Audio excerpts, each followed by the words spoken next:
hebat, bermutu dan berkarakter kuat, berdaya. Assalamualaikum warahmatullahi wabarakatuh. Waalaikumsalam warahmatullahi wabarakatuh. Waalaikumsalam. Selamat sore semua peserta IHT. Pada kesempatan hari ini kita akan mencoba belajar bersama tentang kurikulum operasional di Satuan Pendidikan. Nanti sudah ada dua narasumber di tengah kita. Yang pertama Pak Suharto, MPD, yang kedua Ibu Rina Eko Sulistiati. Sebelum kita mulai acara pada hari ini, marilah kita buka dengan berdoa sama-sama menurut kepercayaan masing-masing. Silakan berdoa dimulai. Berdoa selesai. Terima kasih. Selanjutnya untuk pemateri pertama dari Pak Suharto MPD, kami persilahkan untuk mempresentasikan materinya. Dipersilakan Pak Harto. Baik, terima kasih Pak Sukron ya. Saya akan coba share screen.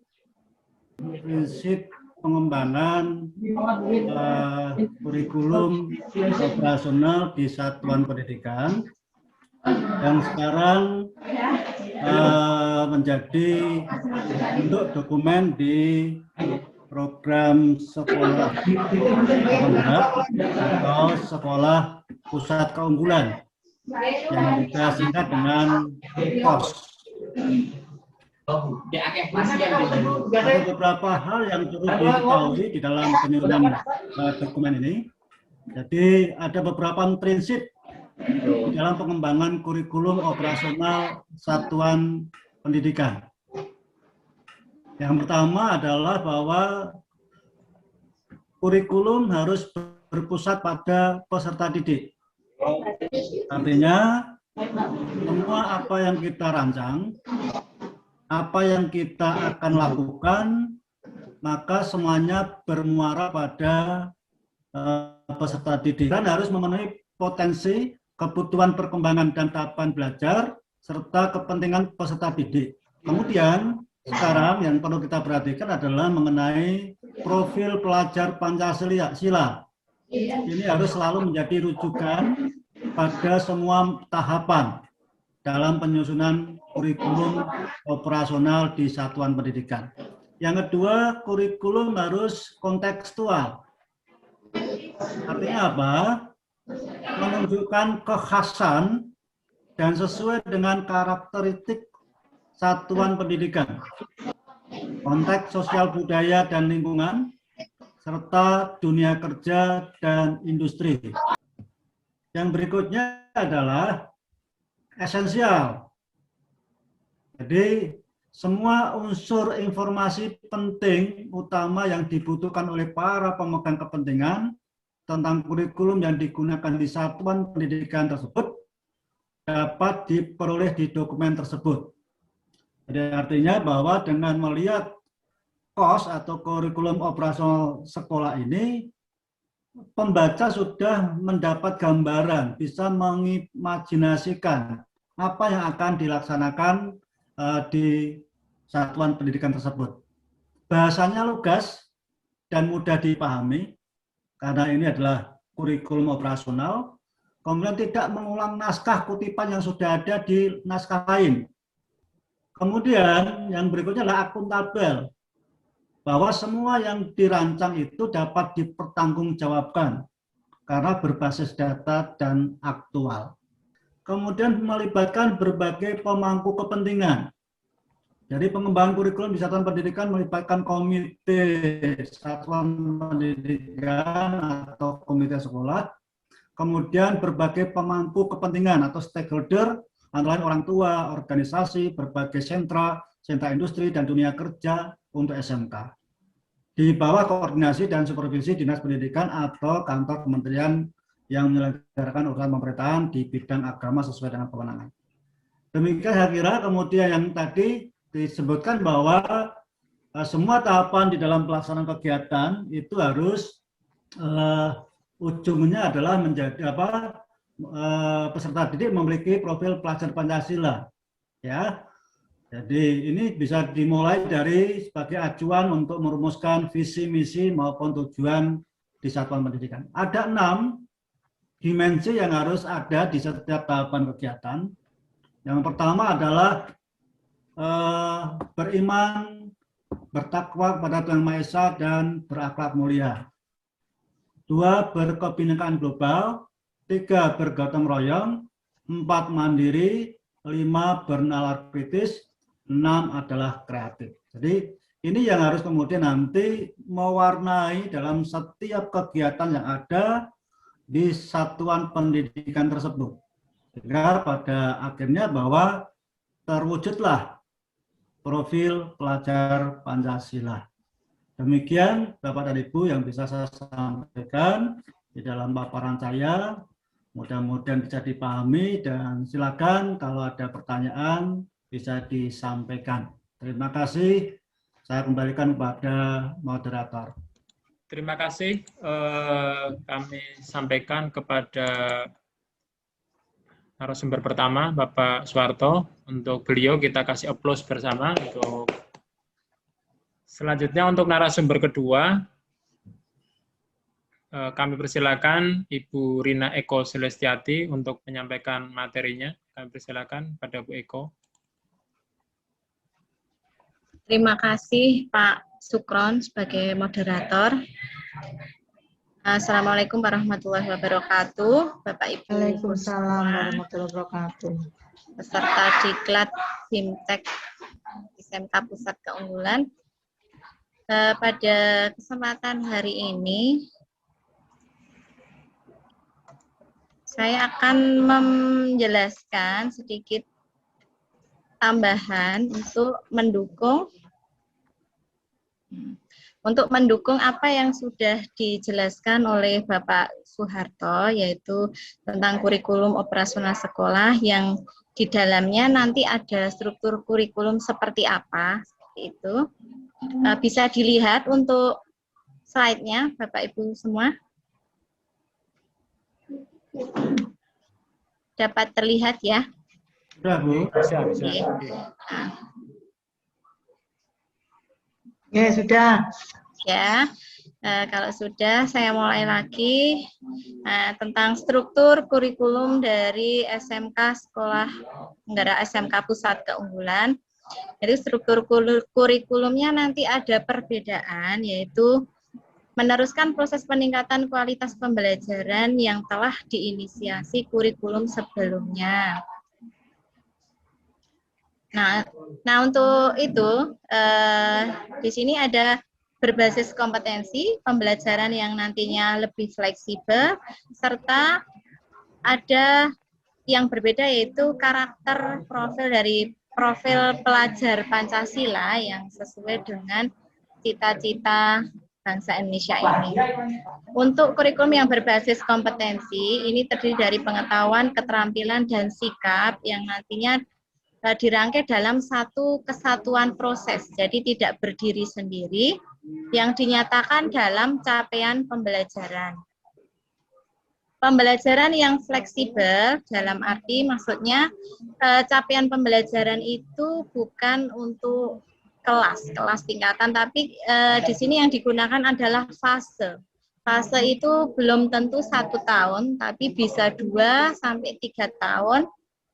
Sehingga peserta didik memiliki kesempatan untuk belajar sesuai dengan tingkat pencapaiannya, kebutuhan, kecepatan, dan gaya belajar mereka masing-masing. Jadi di sini benar-benar student center. Muatan atau konten dikurangi agar peserta didik memiliki waktu yang memadai untuk menguasai kompetensi yang ditargetkan. Dan ditargetkan sesuai dengan fase. Karakter Pancasila. Di sini yaitu sinergi antara kegiatan pembelajaran yang nantinya akan dilakukan di kelas dengan kegiatan non-rutin atau proyek yang berorientasi pada pembentukan dan penguatan karakter berdasarkan kerangka profil pelajar Pancasila.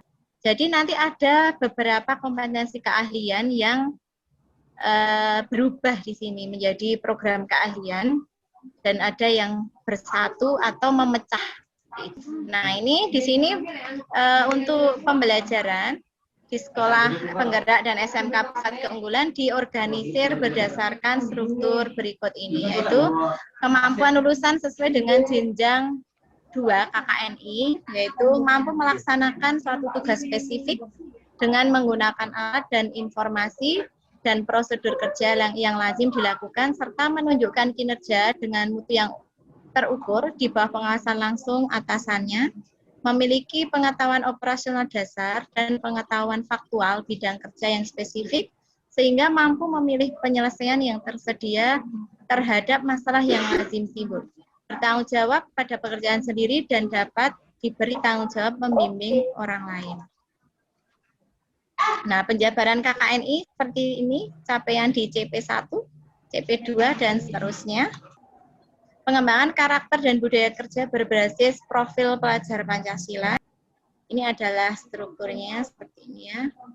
Ada muatan umum yang terdiri dari mapel agama dan budi pekerti, pendidikan Pancasila dan kewarganegaraan, sampai dengan seni, di sini budaya. Di sini. Nah, untuk kejuruan sendiri, matematika dan bahasa Inggris itu masuk di kejuruan 11 dan 12 atau fase F, ini untuk matematika terapan. Nah, ada ilmu pengetahuan alam dan sosial sekarang dimasukkan di semua kompetensi keahlian, semua program keahlian. Nah, sekiranya itu yang bisa saya sampaikan. Jika ada pertanyaan, nanti silahkan disampaikan. Waktu saya kembalikan pada moderator. Terima kasih. Wassalamualaikum warahmatullahi wabarakatuh. Waalaikumsalam warahmatullahi wabarakatuh. Terima kasih. Waalaikumsalam warahmatullahi Kami wabarakatuh. sampaikan kepada Ibu Rina yang telah memberikan presentasinya. Kita kasih aplaus untuk beliau. Selanjutnya, untuk sesi tanya jawab kami buka. Untuk sesi tanya jawab silakan kepada Bapak Ibu yang hadir di forum ini untuk menyampaikan pertanyaan. Tadi sedikit mendengar tentang penjelasan dari narasumber pertama Bapak Soeharto terkait dengan masalah profil pelajar Pancasila yang dari SMK untuk mewujudkan SMK sebagai pusat keunggulan dalam mewujudkan profil pelajar Pancasila. Kira-kira siswa yang bagaimana? Terima kasih yang diharapkan? atas pertanyaannya.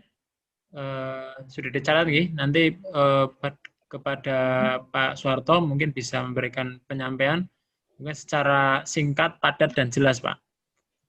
Terima kasih, Pak. Monggo, persilakan, Pak Soeharto.